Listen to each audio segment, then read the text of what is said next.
Le vent salé de la Méditerranée fouettait mon visage comme une gifle divine. Et je la vis. Mathilde. Debout sur les falaises de Cadaqués. Les bras écartés comme si elle voulait embrasser l'océan entier ou s'y jeter. Ses cheveux blonds dansaient dans la bourrasque. Et ses yeux noisettes qui m'avaient toujours hanté, fixaient l'horizon avec une détermination qui me glaça le sang. Elle allait sauter. Je le savais. Pour échapper à l'emprise de notre mère, à cette maison qui nous étouffait depuis l'enfance. Mais avant que le cri ne s'échappe de ma gorge, elle se tourna vers moi. Et dans un murmure brisé qui traversa le tumulte des vagues, elle lâcha, « Émilie. Si tu m'aimes vraiment, arrête-moi avant que je ne devienne ce que tout le monde attend de moi. » Je bondis vers elle. Mes pieds glissant sur les rochers humides. Le cœur battant comme un tambour de procession andalouse. C'était ce moment-là, suspendu entre la vie et la mort, que tout bascula, non pas une chute physique, mais une révélation qui me consuma de l'intérieur. Me révélant que l'amour que je portais à ma petite sœur n'était plus celui d'une aînée protectrice, mais un feu dévorant, interdit, qui menaçait de nous consumer toutes les deux. Et tandis que je l'attrapais par la taille, la serrant contre moi avec une force que je ne me connaissais pas, je compris que ce geste, ce contact brûlant à travers le tissu fin de sa chemise, était le premier aveu silencieux de notre destin entrelacé. Dans les rues étroites de Barcelone, où nous avions grandi sous le soleil impitoyable de la Catalogne, notre enfance avait été un tableau de Magritte, surréaliste, figé dans une apparence de normalité qui cachait les fissures profondes. Notre père, un peintre français exilé en Espagne après une querelle amoureuse avec Paris, nous avait abandonnés un soir d'orage en 2005, emportant avec lui non seulement ses toiles inachevées, mais aussi le peu de joie qui illuminait notre maison de Gracia. Maman, une Andalouse fière aux hanches généreuses et au tempérament de volcan, s'était repliée sur elle-même, transformant notre foyer en un sanctuaire de regrets où les rires étaient suspects et les rêves, des luxes pour les faibles. J'étais Émilie, l'aînée de 25 ans maintenant, avec mes cheveux châtains qui frôlaient mes épaules comme une cape de capéador, et mes yeux verts hérités de père, ces yeux qui voyaient trop loin, trop profond. J'avais appris à être le rempart, la forteresse contre les tempêtes de maman, travaillant comme guide touristique dans les ruelles du Bari gothique pour payer les factures et les silences. Mathilde, ma petite sœur de 20 ans, était l'opposé, un tourbillon de lumière et d'ombre, avec ses cheveux blonds coupés courts qui encadraient un visage aux traits fins, presque éthéré, et ses yeux noisettes qui pétillaient d'une malice innocente. Elle étudiait la littérature à l'université de Barcelone, dévorant Proust et Colette dans les cafés enfumés de la Rambla, rêvant d'une vie qui ne soit pas enchaînée aux attentes familiales. Depuis l'adolescence, j'avais veillé sur elle comme une lionne sur son petit, essuyant ses larmes après les disputes avec maman, qui la poussait vers des fiançailles arrangées avec le fils d'un ami incertain Ravière, un avocat fade et prévisible, incarnation du compromis que notre mère appelait la vie adulte. Mais au fil des ans, ce rôle de grande sœur s'était teinté d'autre chose, une tendresse qui s'attardait trop longtemps sur la courbe de son cou quand je nouais ses cheveux, une jalousie irrationnelle quand elle rentrait d'une soirée avec des amis, riant aux éclats d'histoire que je n'avais pas partagés. Je le niais. Bien sûr. À Barcelone, où les fêtes de la Mercè font danser les ombres sous les feux d'artifice, on peut ignorer bien des vérités en sirotant du cava dans les bars cachés. Ce fut lors d'un été étouffant, en 2024, que les premières fissures apparurent. Nous avions fui la ville pour un week-end à Sitges, cette perle de la Costa Dorada où les plages accueillent tous les amours sans jugement. Maman nous avait forcés à emmener Ravière, Sous prétexte de « consolider les liens », mais il passa la journée à somnoler sous un parasol, son corps mou contrastant avec la vitalité de Mathilde qui courait vers les vagues, sa robe légère collant à sa peau allait comme une seconde peau. Je la regardais de loin, le cœur serré, tandis qu'elle éclaboussait l'eau de ses rires, ses seins se devinant sous le tissu mouillé, et une vague de chaleur m'envahit, non pas celle du soleil, mais une autre, plus intime, qui me fit détourner les yeux, honteuse. Le soir, autour d'un dîner de paella arrosé de sangria, Ravière posa sa main sur la cuisse de Mathilde, et je sentis une nausée monter, comme si on arrachait une partie de moi. Émilie. Tu es si pâle. Ma chérie.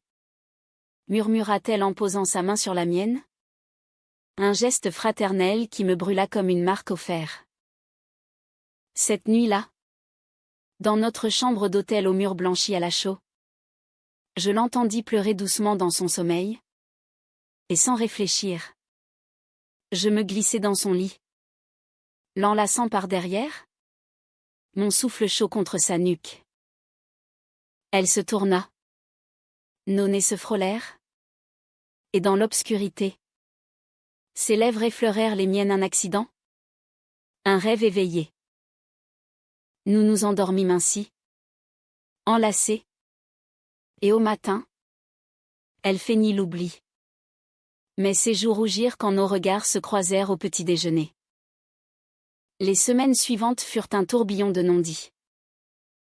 À Barcelone, les platanes de la Plaça Royale perdaient leurs feuilles dans un automne précoce. Et Mathilde s'éloignait, passant plus de temps avec Ravière, assistant à des dîners guindés où maman rayonnait de fierté factice. Je noyais ma confusion dans le travail, guidant des touristes français éblouis par la Sagrada Familia, expliquant les spirales de Gaudí comme des métaphores de désirs inachevés. Mais la nuit, seule dans mon appartement exigu du Raval, je revivais ce baiser fugace, imaginant ses lèvres sur les miennes, sa peau contre la mienne, dans une danse interdite qui me laissait pantelante et coupable. Un soir de novembre pluvieux, elle débarqua chez moi sans prévenir, trempée jusqu'aux os, les yeux gonflés de larmes. Ravière. Il veut m'épouser? Émilie. Maman est aux anges. Mais je ne peux pas. Elle s'effondra dans mes bras. Et je la serrai, inhalant l'odeur de pluie et de jasmin qui émanait d'elle.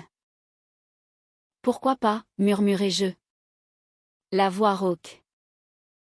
Elle leva les yeux. Et dans ce regard, je vis l'abîme, parce que quand je pense à l'amour, c'est toi que je vois. Pas lui. Toi. Qui me protège. Qui me comprend sans mots. Le monde s'arrêta. Mes lèvres trouvèrent les siennes. Cette fois avec intention. Un baiser doux et hésitant qui se mua en tempête. Nos langues explorant. Nos mains fiévreuses sous les vêtements mouillés. Nous fîmes l'amour sur le tapis usé de mon salon. Ses gémissements étouffés contre mon épaule. Mon corps arqué sous le sien comme une vague brisant sur les rochers de la Costa Brava. C'était pur. C'était nous, deux âmes françaises égarées en Espagne, tissant un amour qui défiait les conventions comme un tableau de Matisse défie la perspective. Mais l'euphorie fut éphémère. Un feu de paille sous la tramontane. Le lendemain, Mathilde s'enfuit. Laissant un mot, pardonne-moi. Grande sœur. C'était une erreur. Ravière m'attend. La trahison me frappa comme un coup de couteau non pas de sa part, mais de la mienne, pour avoir franchi la ligne. Les jours suivants, elle m'évita. Et maman, sentant le malaise, organisa un dîner familial où Ravière trônait comme un prince consort. Je les observais. Mathilde pâle et distante, riant à des blagues qui ne l'atteignaient pas. Et une rage sourde grandit en moi. Lors d'une fête de Noël dans les lumières scintillantes de la Fiera de Santa Lucia, je la coinçai dans une ruelle sombre derrière la cathédrale. C'est une erreur? Vraiment, sifflai-je, la plaquant contre le mur froid. Mes mains sur ses hanches. Elle trembla, mais ne me repoussa pas. Émilie. Nous sommes sœurs. Le monde ne le pardonnerait pas. Maman. Ces mots se perdirent dans un baiser volé. Urgent. Nos corps se pressant l'un contre l'autre sous la pluie fine. Mais au loin. Des pas, Ravière. Appelant son nom. Elle s'arracha à moi. Les lèvres enflées. Et disparut dans la nuit. Me laissant seule avec le goût amer de la perte. L'hiver s'étira comme une complainte de flamenco. Lent et douloureux. Je sombrai dans une mélancolie baudelairienne. Errant le long de la Barceloneta. Où les vagues chuchotaient des promesses brisées. Mathilde. De son côté. Accepta la bague de Ravière. Un cercle d'or froid qui symbolisait la capitulation. Notre mère exultait. Organisant un mariage pour le printemps. Dans une petite église de Montserrat surplombant les montagnes. Je fus invitée. Bien sûr. Comme la sœur bienveillante. Mais chaque regard échangé avec Mathilde lors des essayages de robe était une lame, ses yeux imploraient. Les miens accusaient. La tension culmina une semaine avant la cérémonie. Lors d'une escapade forcée à Tarragona. Où les ruines romaines semblaient moquer nos illusions modernes. Nous marchâmes seuls sur la plage de l'Arabasada. Le soleil couchant peignant le ciel en sanguine. Je t'aime. Mathilde. Avouai-je enfin. La voix brisée par le vent. Pas comme une sœur. Comme une femme aime une femme. Elle s'arrêta. Les larmes coulant librement. Moi aussi. Depuis des années. Mais Ravière. C'est la sécurité. Maman me tuera si je refuse. Nous nous embrassâmes là. Sur le sable. Un baiser salé de mer et de désespoir. Nos corps s'entremêlant dans une danse primitive. Ses mains dans mes cheveux. Les miennes sur la courbe de ses seins. C'était l'apogée de notre passion. Un moment volé au destin. Où le monde s'effaça et ne resta que nous deux. Enlacés comme les vignes de Priorat. Pourtant. La trahison frappa plus tard. Impitoyable. Le jour du mariage. Sous les arches gothiques de l'église. Je me tenais en témoin. Le cœur en lambeaux. Observant Mathilde en robe blanche. Radieuse et martyrisée. Ravière. Inconscient. Souriait béatement. Mais au moment du « oui », un texto de Mathilde, « Fuis avec moi ce soir. » Je ne peux plus. L'espoir renaquit. Un phénix dans les cendres. La nuit venue. Après la réception arrosée de cava et de danse sardane. Je l'attendis dans ma voiture garée près du monastère. Elle arriva. Traînant une valise. Les yeux fous d'adrénaline. J'ai tout dit à maman. À Ravière. Il hurle. Mais je m'en fous. Emmène-moi loin d'ici. Nous roulâmes vers le nord. Vers les falaises de la Costa Brava. Riant et pleurant. Nos mains entrelacées sur le levier de vitesse. C'était la liberté. Enfin, deux amantes fuyant les chaînes de la famille. Du sang. De la société. À Cadaqués. Village de Dali et de rêves liquides. Nous louâmes une maisonnette au bord de la mer. où les nuits étaient des symphonies de caresses et de murmures. Mathilde, libérée, s'épanouissait, elle écrivait des poèmes inspirés de nos étreintes. Des vers où nos corps se fondaient comme le bleu du ciel et de l'océan. Je la regardais dormir, sa tête sur mon épaule, et je savais que c'était l'amour vrai. Celui de Simone de Beauvoir et Sartre. Mais plus pur, plus féminin. Tissé de silence complice et de rires partagés. Mais le paradis a ses ombres. Et les falaises de Cadaqués, si poétiques sous la lune, cachaient les échos de notre fuite. Les appels de maman commencèrent dès le lendemain, des messages vocaux larmoyants, accusateurs, où sa voix andalouse, habituellement si forte, se brisait en sanglots. Mathilde, reviens. Tu déshonores la famille. Émilie. Comment as-tu pu l'entraîner dans cette folie? Ravière. Lui. Alternait entre la fureur et les supplications, promettant le pardon si elle rentrait. Nous éteignîmes nos téléphones, barricadant le monde extérieur comme on verrouille une porte contre un ouragan.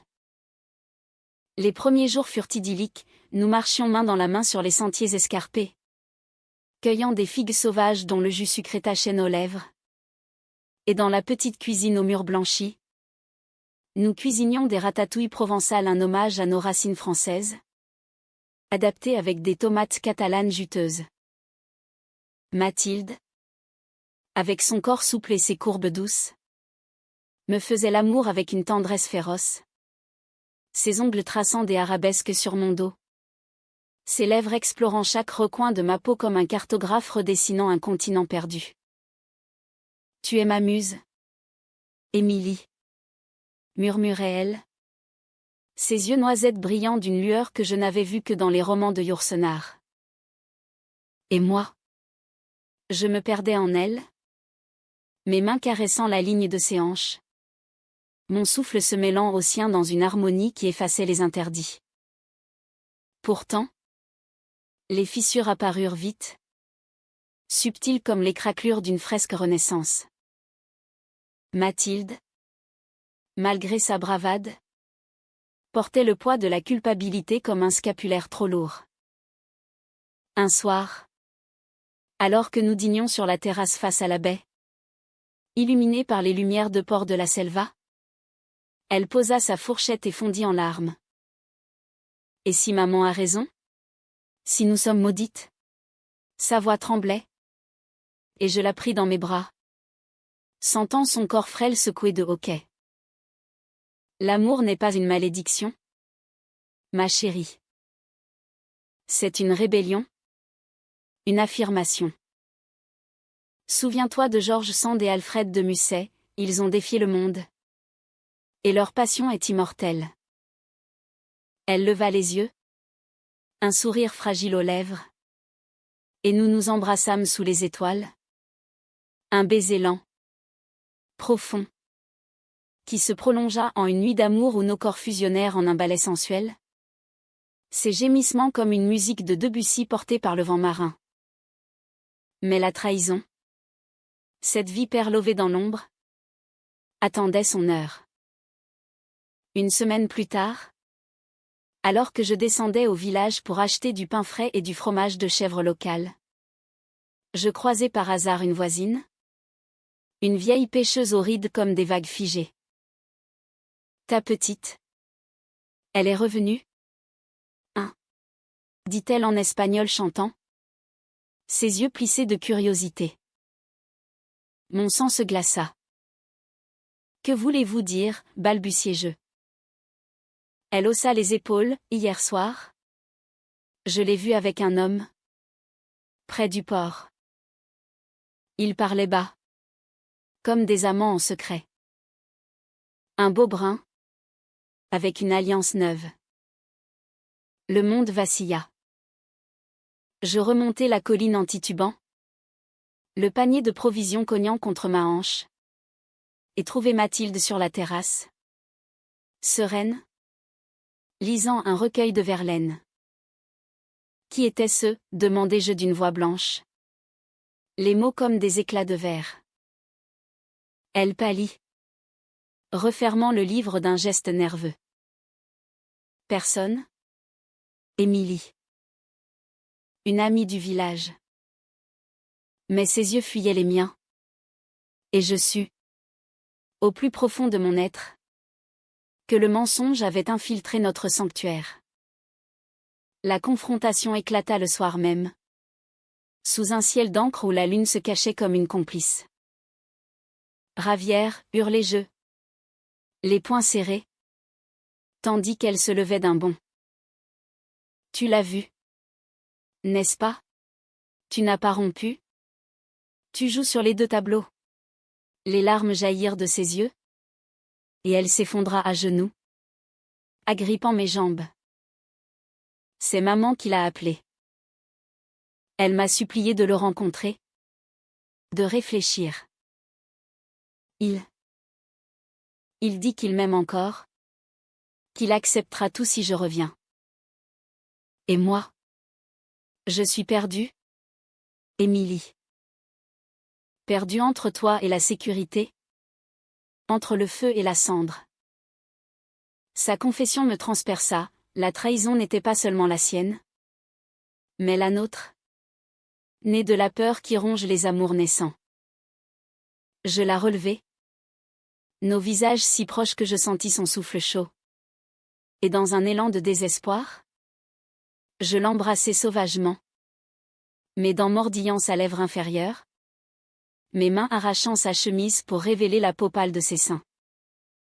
Nous roulâmes sur le sol de pierre, un combat d'amour et de rage, ses ongles griffant mon dos, mon corps la plaquant avec une possessivité animale.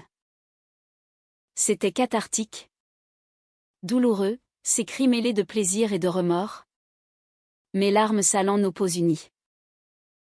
Au climax, elle murmura contre ma bouche, « Pardonne-moi. Je t'aime plus que tout. » Les jours suivants furent un purgatoire. Nous parlâmes des heures, nus sous les couvertures, nos corps entrelacés comme des racines. Mathilde avoua tout, les doutes implantés par maman depuis l'enfance, la pression sociale d'une Catalogne encore archaïque malgré ses façades progressistes, et cette peur viscérale de l'exil familial. Je suis ta petite sœur, Émilie. Comment aimer sans détruire? Je lui racontai mes propres tourments, les nuits solitaires à fantasmer sur elle. La jalousie qui me rongeait comme un acide lent. Ensemble, nous tîmes bon, renforçant notre lien par des rituels intimes, des bains de minuit dans la crique cachée, où l'eau froide caressait nos nudités enlacées, ou des promenades au phare de Cap de Creux, où le vent hurlant symbolisait notre tempête intérieure. Mais la nouvelle de notre liaison fuitée atteignit Barcelone, et les appels se muèrent en menaces. Maman, effondrée, menaça de nous déshériter. Ravière, humiliée, jura vengeance. Un soir, un colis anonyme arriva, des photos de nous deux, volées lors de nos promenades, accompagnées d'une lettre venimeuse, « Retourne à ta sœur, Mathilde, où je publie tout. » Le conflit atteignit son paroxysme lors d'une visite forcée à la maison familiale. Maman nous convoqua, et nous descendîmes les routes sinueuses vers Gracia, nos mains serrées sur le siège passager. Un pacte silencieux de résistance. La maison, avec ses azulejos fanés et ses rideaux jaunis, nous accueillit comme un tribunal. Maman, vieillie de 10 ans en un mois, nous fixa d'un regard d'acier trempé dans le chagrin. C'est une abomination, cracha-t-elle. Sa voix résonnant comme un flamenco enragé. Sœur, vous souillez le sang de votre père. Mathilde, pâle mais résolue, prit ma main. Maman, l'amour n'est pas une souillure. C'est la vie. Et Émilie est ma vie. Les mots planèrent, lourds, Et pour la première fois, je vis la fêlure dans l'armure maternelle, une larme vite essuyée. Ravière surgit alors de l'ombre, les poings serrés, son visage tordu de jalousie. Tu m'as trahi pour elle? Ta propre sœur? Il avança, menaçant. Mais je me plantai devant Mathilde, le cœur battant. Touche-la. Et tu le regretteras. La bagarre fut brève, un coup de poing maladroit de Ravière, que je parai d'un revers. Et maman hurla, s'interposant comme une furie. Dans la confusion, Mathilde s'effondra. Un sanglot déchirant, arrêtez. Tous. Je ne peux plus. C'était le nadir. Le moment où notre amour, si pur, se heurtait à la brutalité du réel. Pourtant, de cette nuit naquit une lueur. Maman, épuisée, nous laissa partir sans un mot. Son silence plus éloquent que n'importe quel cri.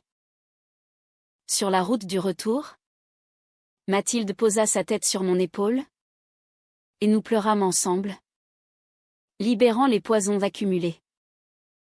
Nous survivrons, murmura-t-elle, et je crus en ces mots comme en une prière laïque. Le printemps 2025 s'éveilla en Catalogne comme une amante timide. Les amandiers en fleurs bordant les routes de Figueres.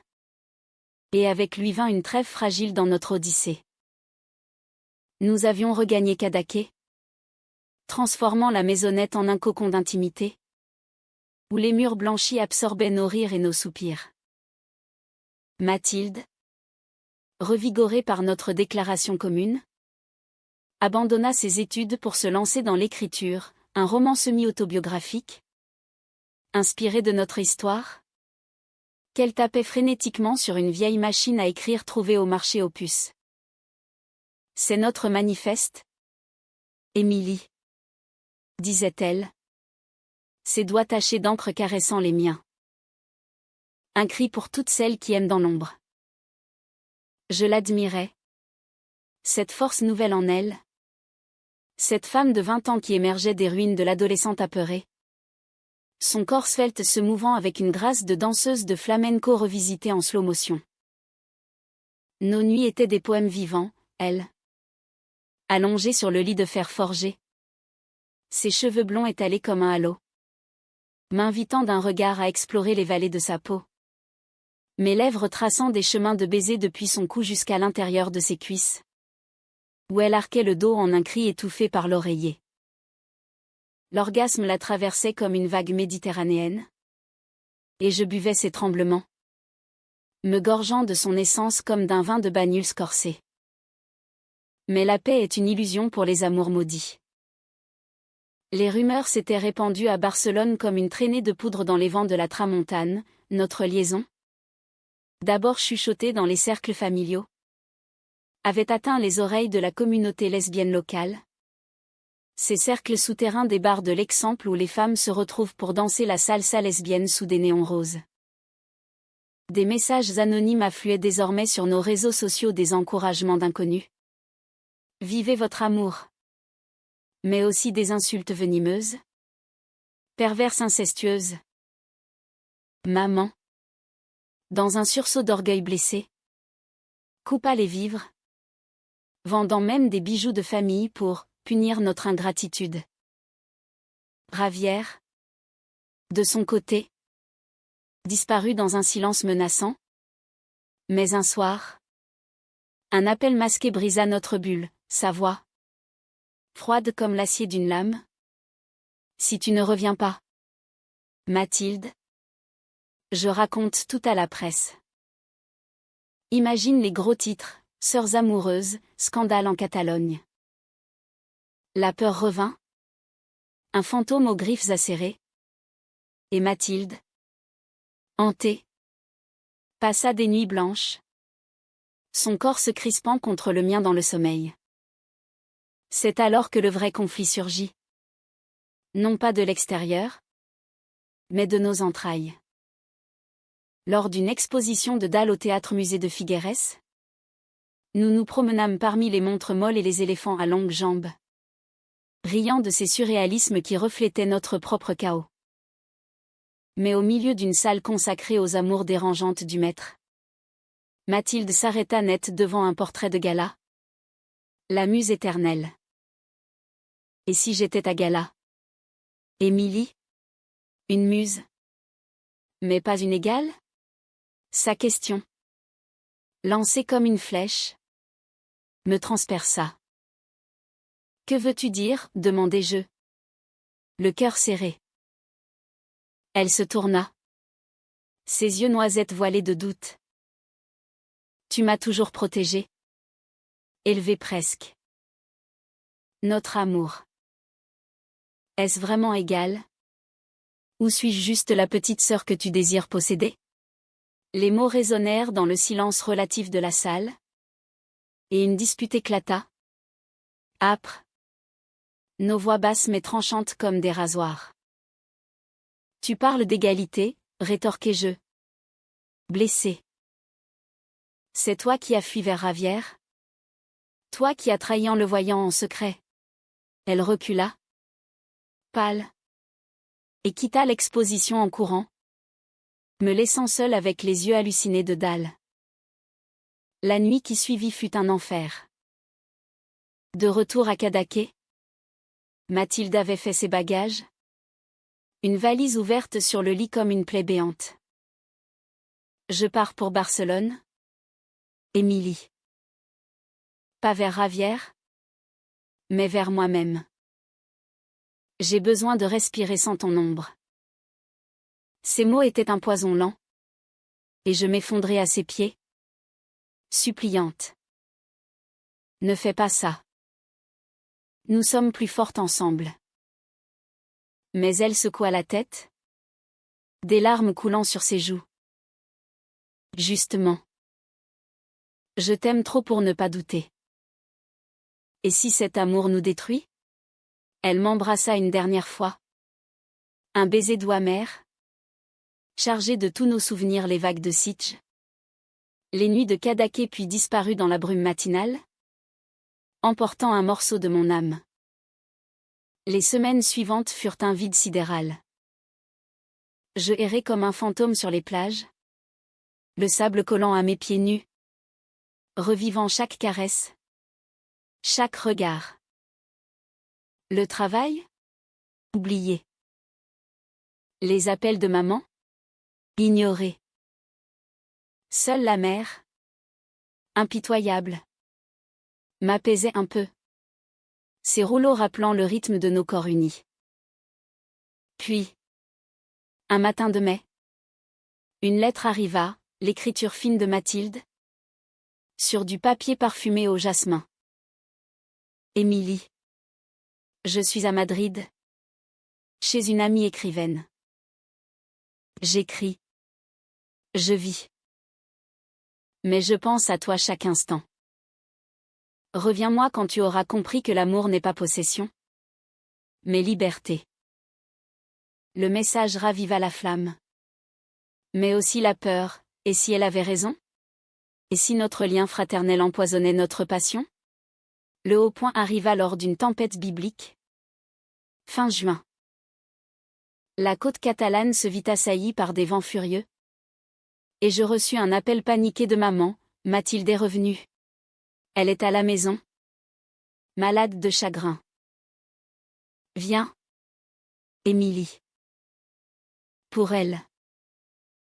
Mon cœur bondit trahison ou rédemption. Je pris la route sous la pluie battante. Les essuie-glaces luttant contre le déluge. Mes mains tremblant sur le volant. À Gracia. La maison était un chaos, maman. Les yeux rougis. M'accueillit avec un hochement de tête résigné. Elle t'attend en haut. Mathilde était là. Alitée. Pâle comme un spectre. Ses cheveux blonds collés à son front fiévreux. Tu es venue? Murmura-t-elle. Sa voix faible. Je m'assis au bord du lit. Prenant sa main brûlante. Toujours. Les mots se bousculèrent, les doutes, les peurs, les amours inavoués. J'ai eu tort de partir, avoua-t-elle. Mais tu dois me promettre, pas de protection, mais d'égalité. Des amantes, pas des sœurs.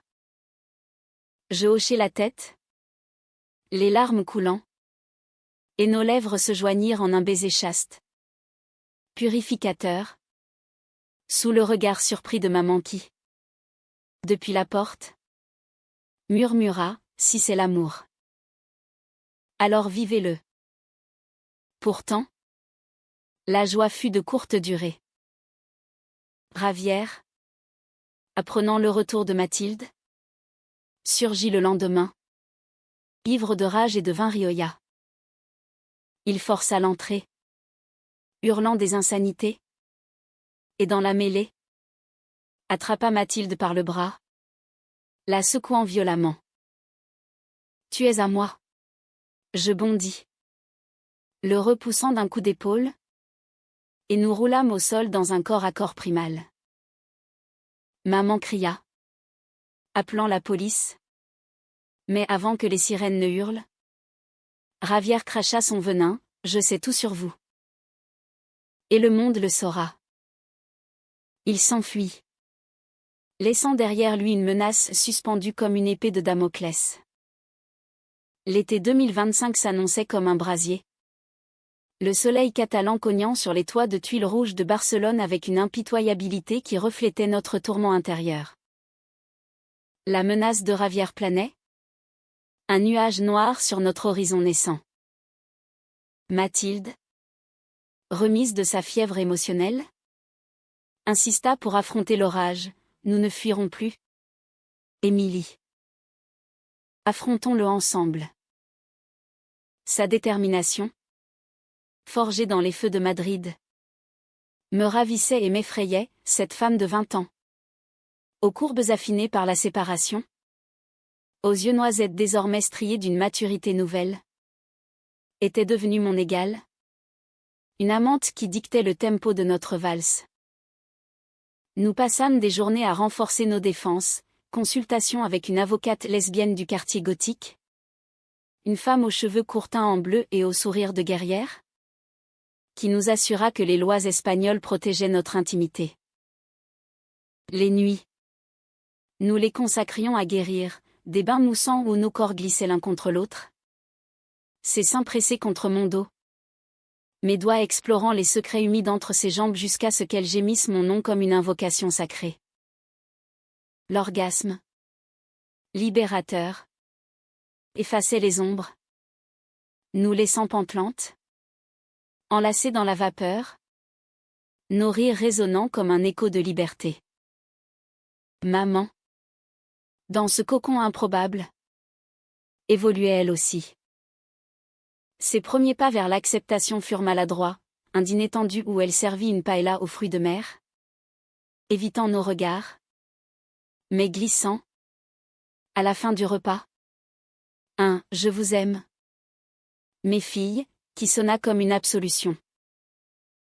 Peu à peu, les silences se muèrent en conversation, elle nous raconta ses propres amours contrariés en Andalousie. Un flirt avec une danseuse de flamenco que la société avait étouffée dans l'œuf. L'amour est un feu, dit-elle un soir, ses yeux noirs brillant sous la lampe tamisée. Ne le laissez pas s'éteindre. Mathilde et moi échangeâmes un regard complice. Et cette nuit-là, dans la chambre d'enfance de ma sœur un lit étroit au drap fané, nous fîmes l'amour avec une tendresse renouvelée. Ses lèvres sur mon cou, mes hanches ondulant contre les siennes dans un rythme lent, presque rituel, où chaque caresse était un merci à la vie. Mais Ravière, ce spectre jaloux, contre-attaqua avec la férocité d'un taureau en furie. Les photos volées apparurent en ligne, postées sur un forum anonyme de ragots barcelonais, nous deux sur la plage de Cadaqués, enlacés au crépuscule, nos corps suggérés par les ombres sans vulgarité. Mais assez pour attiser le scandale. Les commentaires pleuvaient comme une averse acide, inceste. Honte à la famille. Mathilde s'effondra la première, passant des heures à fixer l'écran, ses doigts tremblants. C'est fini. Émilie. Ils nous haïssent. Je la serrai contre moi, sentant son cœur battre la chamade contre ma poitrine. Non. C'est le début. Nous décidâmes de riposter. Mathilde publia un extrait de son roman sur un blog lesbien.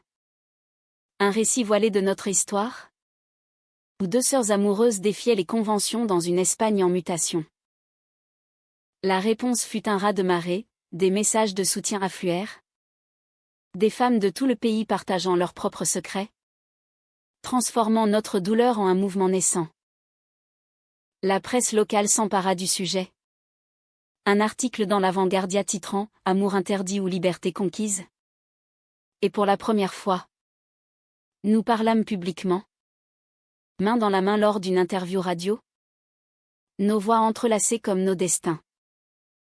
Le climax survint lors d'une confrontation finale, orchestrée dans un café du Born, quartier bohème aux façades baroques. Ravière nous y avait convoqués, menaçant de plus de fuites si nous ne venions pas.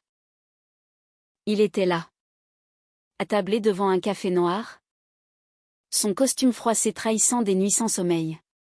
« Vous avez ruiné ma vie. » grogna-t-il en nous voyant entrer. Mathilde à mon bras, fière et droite. « Et la vôtre ?» répliquai-je, m'asseyant en face de lui. Nos regards verrouillés comme dans un duel. Mathilde prit la parole. Sa voix ferme, « Ravière, tu étais un refuge, pas un amour. Pardonne-moi. Mais pars. Laisse-nous en paix. » Il explosa, renversant sa tasse, le liquide brûlant éclaboussant la table. « Vous êtes des monstres. Des sœurs qui... » Mais les mots moururent sur ses lèvres quand la serveuse, une lesbienne aux tatouages floraux, s'interposa, « Dehors, ou j'appelle les flics. » Des clients applaudirent. Un chœur inattendu de solidarité. Et Ravière s'enfuit. Vaincu, son ombre s'allongeant une dernière fois avant de s'évanouir. La résolution fut douce amère, humaniste dans son imperfection. Maman, touchée par le tumulte médiatique, nous invita à un pèlerinage à Montserrat, où les chants grégoriens des moines enveloppèrent nos âmes blessées. Sur les sentiers escarpés, face à la Vierge noire, nous trois mères et filles parlâmes enfin sans filtre, des regrets, des pardons, des espoirs. Vous êtes mes filles, conclut maman, serrant nos mains. Aimez comme vous l'entendez. De retour à Barcelone, Mathilde et moi choisîmes de rester, ancrés dans cette ville qui nous avait vu naître et renaître. Son roman fut publié en octobre, un best-seller discret qui inspira des milliers. Et nous fondâmes une association pour les amours non conventionnels. Des ateliers où les femmes partageaient leurs histoires sous les platanes de la Plaza del Rey. Aujourd'hui, à l'automne 2025, alors que les feuilles d'or tombent sur les Ramblas, je regarde Mathilde écrire à la terrasse de notre appartement du Raval, son profil éclairé par le soleil couchant. Elle lève les yeux, sourit, et nos doigts s'entrelacent par-dessus la table. L'amour, ce feu que nous avons allumé contre vent et marée, brûle toujours. Plus vif, plus sage. Il n'y a pas de fin heureuse parfaite. Pas dans ce monde de compromis et de passion fugace, mais il y a nous. Deux âmes françaises en exil espagnol, ayant transformé l'interdit en hymne. Et dans ce moment suspendu, je sais, je suis tombée amoureuse non pas d'une petite sœur, mais d'une femme entière. Et cet amour, humain dans sa fragilité, est notre plus belle victoire.